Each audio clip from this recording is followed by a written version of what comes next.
वो वाल्मीकि रामायण के द्वारा, वाल्मीकि के द्वारा वेद ने रामायण के रूप में अवतार धारण किया और वहां राम का जो पवित्र चरित्र दिखलाया उन्होंने, इससे समझ में आ गया कि धर्म क्या चीज है। इसलिए राम को साक्षात धर्म माना गया, मूर्तिमान धर्म माना गया।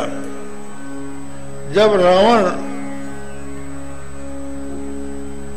पहुंचा मारीच के पास और उससे कहा, मारीच तुम कंचन मृग बनो, कंचन मृग बन के राम को कुटिया से दूर ले जाओ, तो समय पाकर हम सीता का हरण करेंगे। तो मारीच कहता है, अरे रावण, रामो विग्रहवान धर्म साधु सत्य पराक्रम राजा सर्वस्य लोकस्य देवानाम भगवान वो।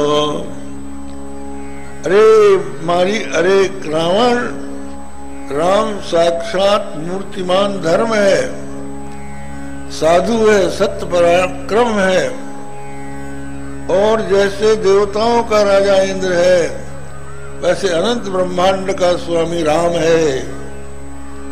उसकी जो नारी सीता है वो जैसे सूर्य की प्रभा सूर्य से अलग नहीं हो सकती, उसी तरह से राम से सीता अलग नहीं हो सकती है। तुम कहां हमको ले जा रहे हो? लेकिन रावण न समझ पाया। जो आसुरी संपत्ति के लोग होते हैं वो खुद को ही ईश्वर मानते हैं। ईश्वर हम भोगी, सिद्धो हम बलवान सुखी। तो वो लोग धर्म का विचार नहीं करते, जो मन में आता है वो करने के लिए तैयार रहते हैं।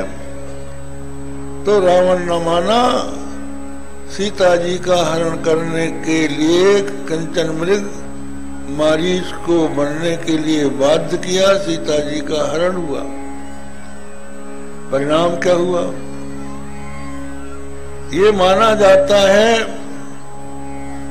कि भगवान राम धर्म है और सीता नीति है। राजनीति धर्म के साथ रहती है। अगर धर्म न हो तो नीति काम नहीं करती है। नीति को हटा लिया जाए तो जैसे केवल कोई नीति को पकड़े और धर्म को छोड़ दे तो उसकी दशा शूर्पणखा जैसी होती। जैसे शूर्पणखा ने